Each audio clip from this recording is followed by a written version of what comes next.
Okay, good morning everyone. It's Friday the 18th of... Morning, sir. Friday the 18th of April 2020. My brain. I've actually had my first coffee, but I still feel like I'm waking up. It's 2025, of course it is, and I've just watched a few Sibley shorts. I like them. He's talking about the Great Dome and synthetics, and he was talking about how the I've got a big map of the Great Dome in my front room. There it is. And he's talking about how the dome worlds which have black around them are parasitic. And about 75% of the Great Dome are parasitic under the yoke of the Anunnaki and custodians mainly, and their creations, and it's all a very nasty story. But I want to talk today about the QFS, Zimbonds and humanitarian projects, because there's two schools of thought which are juxtaposed. One is the school of thought that I've been involved with and believing as my relative belief structure going back now a fair few years, and that is that XRP, stellar lumens, the QFS, the level playing field, the re-evaluation of the world's currencies, the RV, so on and so forth, is very much a real thing, and it will actually take place at some point in the future, hopefully sooner rather than later. I thought I'd talk about it because on Sunday, on the 20th, that's Easter Sunday, HSBC, which is a bank that I've heard being brought into the equation a lot as a key player in all of this, one of the major banks along with Wells Fargo, where we're likely to have, if it's true, redemption appointments and all this kind of stuff. They're going, they're ostensibly what they're telling us is that they're having a bit of an upgrade in their tech, something like that, and so there's going to be a downtime. There's going to be downtime. This is billions every hour or something that HSBC move, and it's all stopping, which is quite eyebrow-raising stuff. It's all stopping on Sunday for a period of time, and some of the people I follow are pointing to that as an indication that the QFS may be rolled out actually at that time, or it'll be another step towards the rollout of the QFS at that time. So that's one side of it. And about the Zimbonds, that the Zimbabwean currency under these new level playing field re-evaluated QFS driven new economy has been given aside to funding humanitarian projects. So the best amongst the humanity, those that have a humanitarian heart and mind, those that are smart enough to realise what's going on, in a nutshell, would have purchased or been gifted one of the Zimbonds, one of the Zimbabwean notes, whether it be an agro bond or whatever, and they would have been keeping that safe for all these months or years. And then when it comes to the RV appointment, this is what we kind of believe, we will then redeem that bond and receive as much funding as we need for our projects, plus some of that will be given to us for our own spends. Christian Sibley, on the other hand,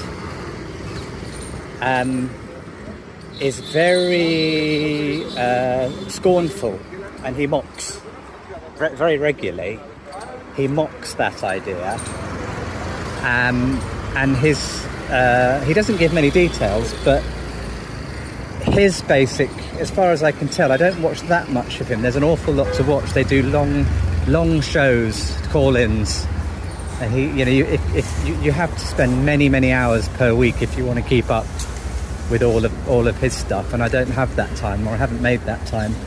You'd have to basically watch all of his stuff without, to the detriment of watching any other stuff, really, if you wanted to watch all of it. Beep, beep. Beep, beep, beep.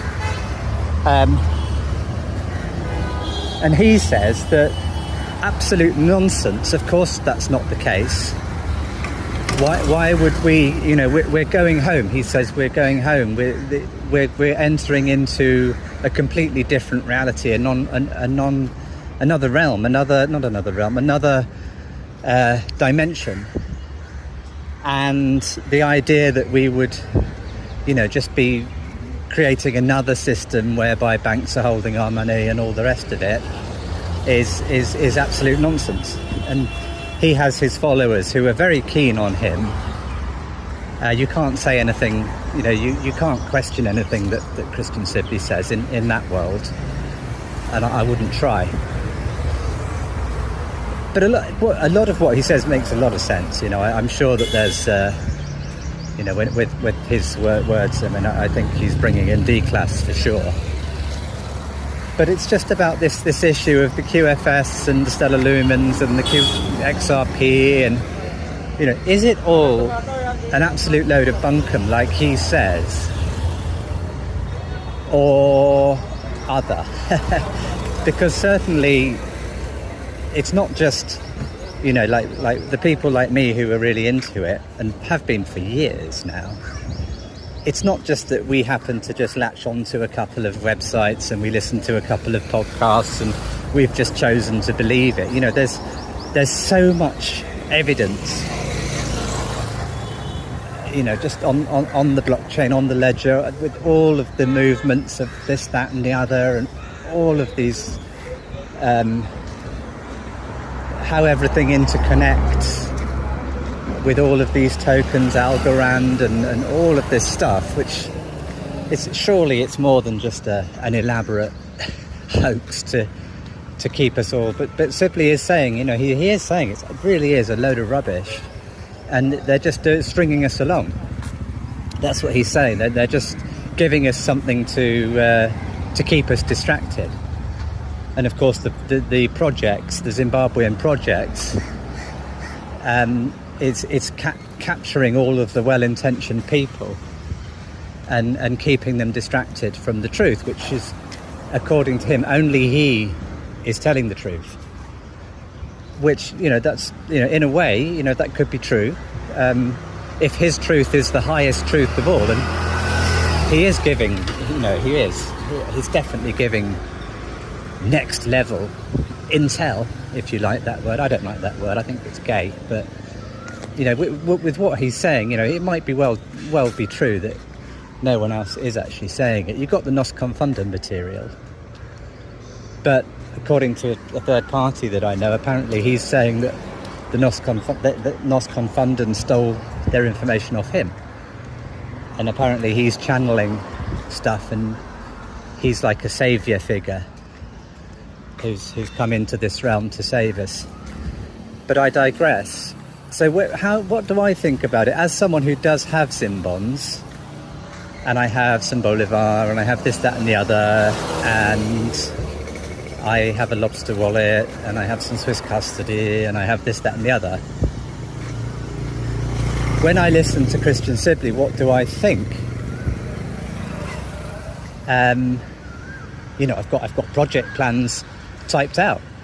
I've had a third party professionally create project plans for me, so that if I go for my RV interview and they say, have you got any humanitarian projects, I've got it all there ready. I've been watching the XRP Lion videos, I've taken it all very seriously, and I've just been patiently waiting for that point to come. I think that one thing I've noticed is that the White Hats have put out many, many, many actors who are pretending that they're grassroots truthers. And the chessboard is absolutely full of them. Chris, when I see Christian Sibley's stuff, it reminds me of when I used to look at Sky Prince, the girl who is allegedly from the Secret Space Project, and she's talking about medbeds the whole time. Another thing that Christian Sibley mocks. Of course, we're not having medbeds. We are. He argues we're not having medbeds because we need a lot more than medbeds to fix us. We're actually going to go back in time and we're going to rewrite history or something like that. And that does make a lot of sense, with Project Looking Glass and all that kind of thing. Apparently we've got control of that now, which does make sense. And what I see is there's various similarities I see between Christian Sibley and Sky Prince. And I think that the other thing I've noticed is that I think XRP is another character. When he talks about God and the Lord and all this, I think he's actually referring to the White Hat Military Alliance.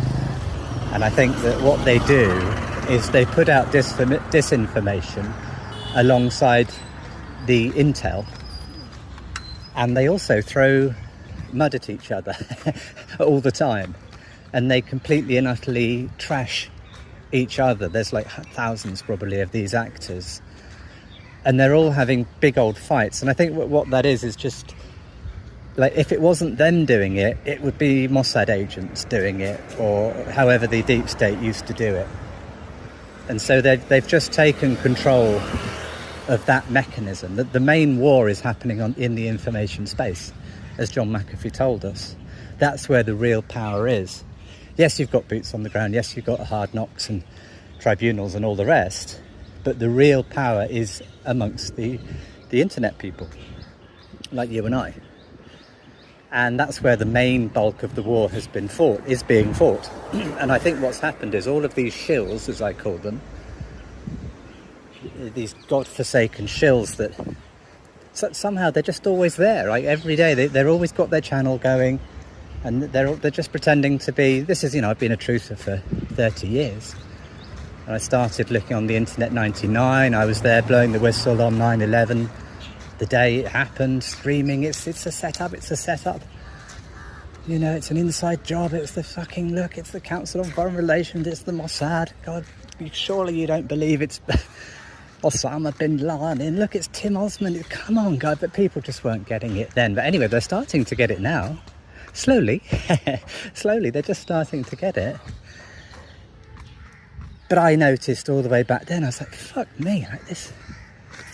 There's like CIA shills that they're just like, they've got full-time people who are making out that they're like one of us. They're just acting out of this compassion, of this drive to blow the whistle. Like Alex Jones, he was the first video. I mean, the very first video I bought with all this, before it was on the internet really.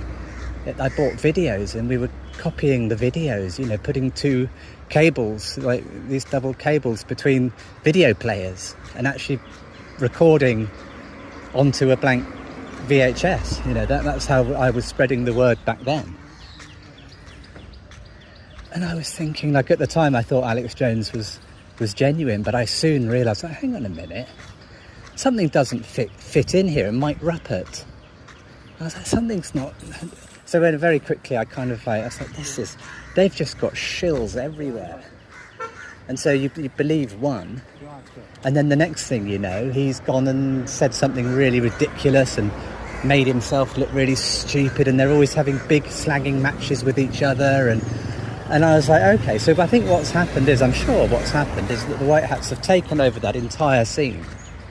over the last, fair few years, and they've replaced all of those people with their own. So it might be actors in masks, it might be a bit of CGI, plus their own, new ones who've come in to the scene over the last 5, 6, 7 years. And I think one of the mechanisms is that they attack each other. So in my limited experience, XRP Lion is attacking the idea that anything other than what he says about redemption appointments and heart scanners and XRP as being God's own creation, basically, speaking in a very sort of Christian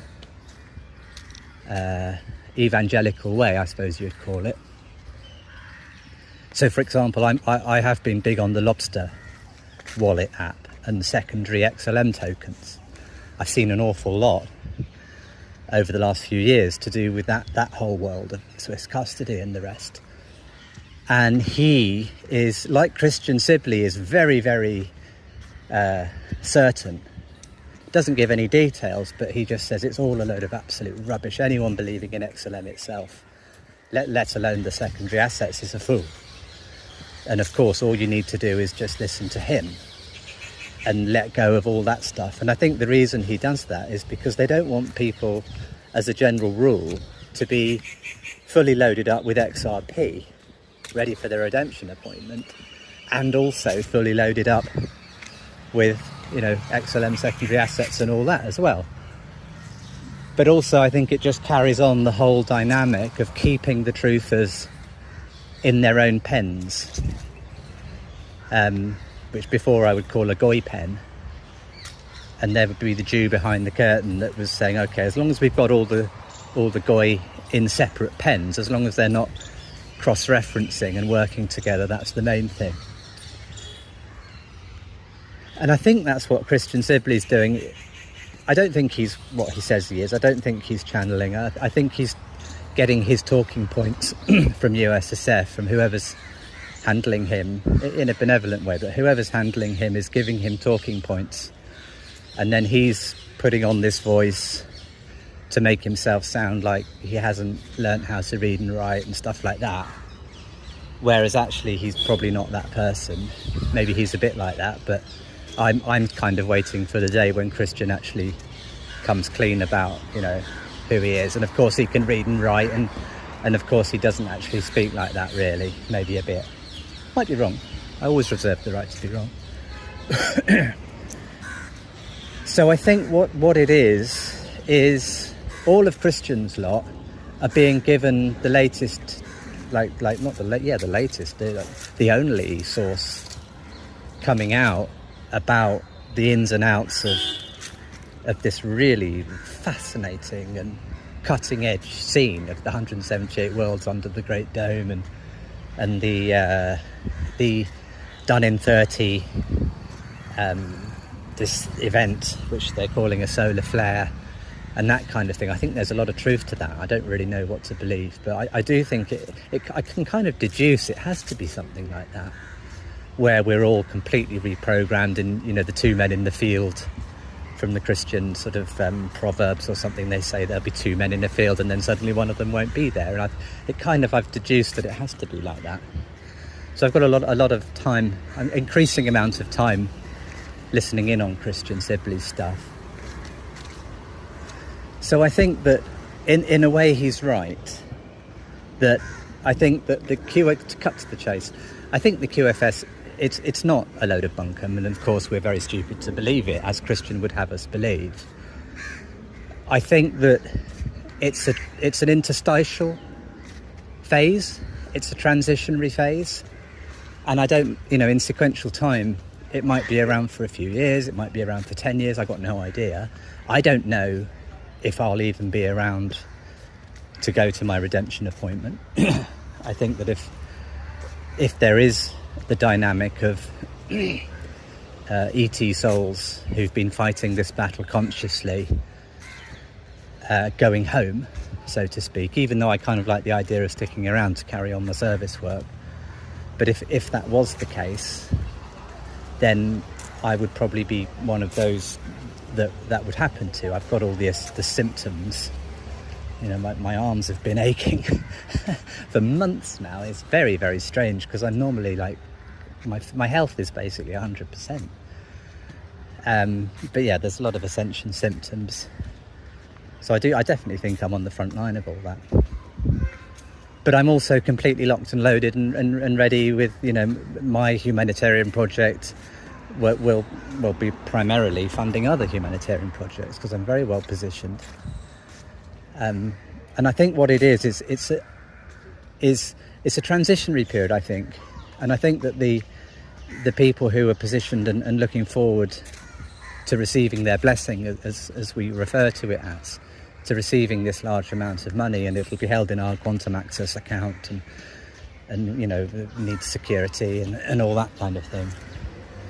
Certainly not looking forward to having, you know, security detail. I'm not looking forward to that, but just looking forward to being able to carry on with my, you know, I've been doing projects, my own project for 27 years now, with colloidal silver, and just generally trying to undo the damage that the medical profession and our beloved doctors have wreaked upon humanity, masquerading as healthcare providers, but they're not.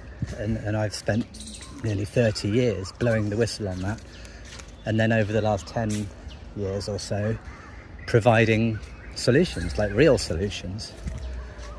But that's another topic. And so I'm kind of looking forward to having that finance, and to not be feeling that, you know, if I get too popular, they'll just arrange for me to be litigated out of existence, or to have a car accident or something, which is how I've always lived. You know, you're working with things like colloidal silver and all that.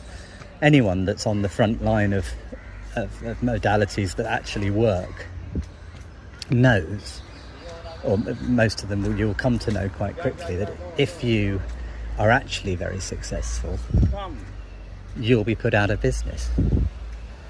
And it will start with just people attacking you left, right and centre. These shills I talk about, they're all over the fucking shop. They're in healthcare as well, you know, especially. And you'll just get heckled, and people just saying all sorts of things about you, and the next thing you'll start to get litigated against, and people making up, you know, taking you to court over, I haven't had this luckily, but, you know, oh, you know, his formula, his protocol, you know, killed my husband, and then the next thing you've got to defend yourself in court, and next thing you've got a car accident, and all this. I really look forward to just being able to carry on doing my work without that threat. But also, if there was money involved and I could have staff and all that, then that would be brilliant as well. But of course, we've got Medbeds maybe coming, and we've got all these medical techs that have been hidden, medical patents. So I like the idea of being on the front line of that, and being able to invest in all of these wonderful medical technologies. But according to Christmas Sibley, of course, that's silly of me. I'm naive, and you know, God, it's almost embarrassing, you know, that someone like me would even think that, of course, it's not true. So basically, I'm saying that I think that Sibley is towing the line with what he's told to do, and that is throw the mud at anyone that believes in medbeds and the quantum financial system and humanitarian projects. That's what I think he's there to do, because that's the modus operandi. That's how these guys go to work. And I think he's let people know, before I finish, he's let his viewers know, because I watched one of his Zooms and he said lots and lots of people are going to fall by the wayside. They're going to not be part of his resonating army, as he calls them, because they're going to leave through sheer frustration. And this was at the time, he regularly says it's happening, like we're all going home, like tomorrow, like yesterday. And he gets them all onto this feeling, like Sky Prince does with the Medbeds. He's saying, like Wolverine does with the RV. It's like, tomorrow, guys, get ready. You know, like, you know, that's it. You know, it's here. You know, the guys in Reno. You know, the admirals, whatever group. And Sky's saying, yeah, I'm going to go and get the medbed, and I'm going to go for medbed, and then I'm going to transform myself into someone completely different, and we're going to do it on live stream, and you're all going to see tomorrow. I'm going to go and do it. and it never happens. And I think it's all about just gearing them all up, getting them into this state of expectancy. But it's a massive psyop because, of course, it never happened. They keep doing it shamelessly, you know. So on the one hand, he'll be saying, right, guys, this is our last. Literally, he was saying this, I think, over Christmas, was it, or January this year? And he was actually saying, no, this is most likely our last, you know, call-in, because we're going home. You know, the Sky event is going to be coming in, you know, tomorrow or the next day, and we won't have time to even do next week's show won't even be on. So people are calling in, going, oh, you know, I love you all, and it's all getting very teary. And yeah, so, you know, if I don't see you again, everybody, I'll see you on the other side. And no one's quite sure what that means, really, going home. But anyway, that's what he's been doing. And then he'll come on, you know, on the Wednesday show as if he never said that. So that's all right, you know. I noticed these things. So when he then goes and says, look, we're going to have lots and lots of people dropping by the wayside out of sheer frustration, he's kind of telling you, like, there's going to be a lot more times where he says it's coming tomorrow, it's coming, and it doesn't. Just like, you know, Sky Prince for years now. The Medbed, I don't watch, I got banned anyway from the group simply for being members of other Medbed groups, but it's all right, you know, they're running cults.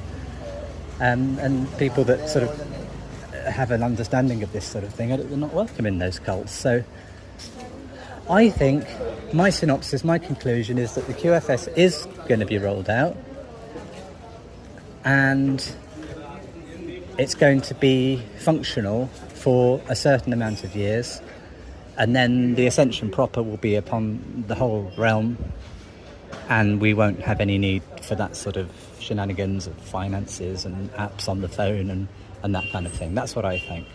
So there you go. Any thoughts?